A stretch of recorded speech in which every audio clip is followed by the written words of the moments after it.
we're gonna get into why people need to stop depending on the system and kind of take matters into their own hand.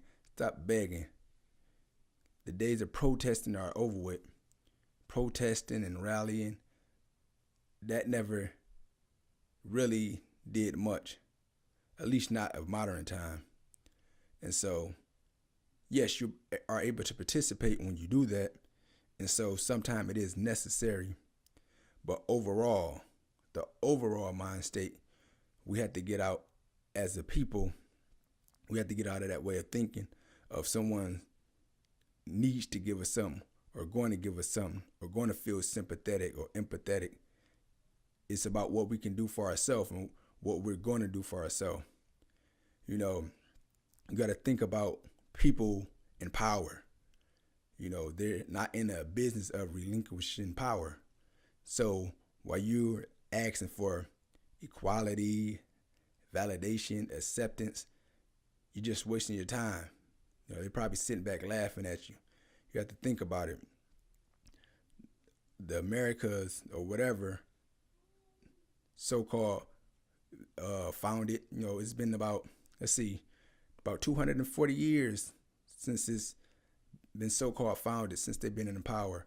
And so they had a stronghold for almost 250 years. You got to think about that. And so this take time, planning, strategy.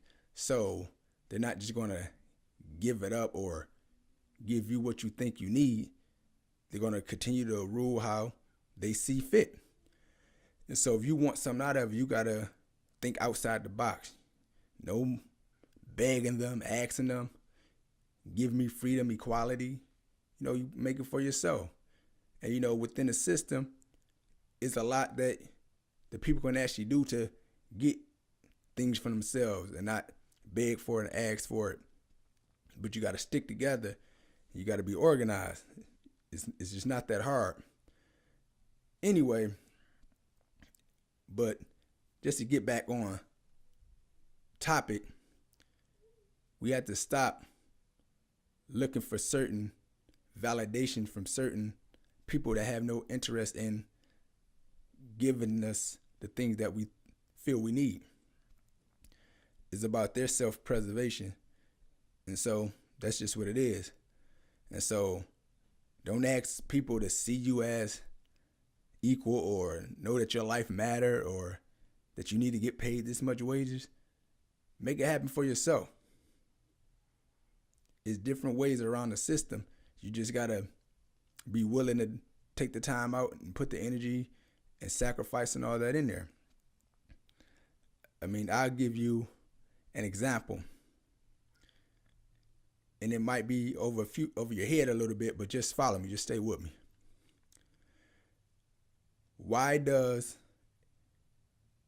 everyone follow tradition that's set for us, whether it's Christmas, Thanksgiving, Halloween, Memorial Day, whatever? One thing I see about these different types of traditions and holidays, that it keeps people broke. You know, I analyze and see this stuff deep in thought sometimes, but it's pretty simple. I see a lot of people who don't necessarily have the means to even participate in a lot of this stuff. And you may say, who wouldn't be able to participate in these holidays? I'll tell you why. You have a lot of people who I see that are behind in their rent and utilities and car payments, but somehow every holiday they manage to be able to participate, not just with their time and energy, but financially.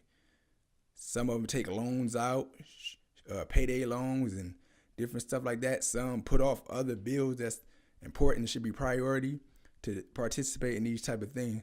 You have to think about it. If I'm a company and I have products and services that I can benefit off during these holidays, yeah, it's a plus for me, it's a win for me. But if I'm the consumer and I'm not in a position to really have that, then it's just going to put me further more in debt or in poverty. And so I just never understood that. And so people justify, even people of certain religions that shouldn't be participating in certain stuff. A lot of this stuff is actually pagan ceremonies and stuff like that. But you'll have certain people of certain religions that would justify it. Well, we're just getting together with our loved ones, or we're celebrating, but not in that way. So if that's the case, why wait to these days that they set for you? They tell you, that's like a slave mentality. They tell you this is the day that everyone should celebrate this for, and then you do it. Why not come up with your own dates and time to do stuff? I just say, what if the people just pick the day and say, this is the day that we're going to celebrate something? Just go outside the system. I even use just black people, for instance, because far as wealth in this society, we're like the bottom. We're like at the bottom. Even though we spend a lot, our purchasing power, we buy a lot. But far as the wealth that we're accounting for, we're like at the bottom. So I use us. So instead of going to all these holidays that's given to us and celebrating when this time is probably not as beneficial for us, just set a time, a holiday, and a time for where we would say, this is the day that we're going to go out and support all black businesses. And so if you got to get gas and different things like that, you get that the day before, but this day, just only black business. And not just a day where you're not supporting any other groups, but no, you actually have to support a black business somehow. How you go and sacrifice and find a way to support on Christmas, Halloween, Thanksgiving, New Year's, all that. You get out there, and that will help a lot to keep the money circulating in the community. But that's just a simple idea, one right there. But why no one does that or think about doing that is beyond me. I know us sticking together and organizing is a big part, but why don't the leaders and everyone come together and just say, look, we're going to put this day. We don't need, the higher ups or whoever that run the system to tell us this is the day that we should celebrate. We'll just make a day and say, look, this is the day that we just only going to support black business to help the black money in this society. Everybody go out and buy something. I don't care if it's $1 worth of something, if it's $100 worth of stuff, $10,000 worth of stuff. This day, everybody find a way to support a black business.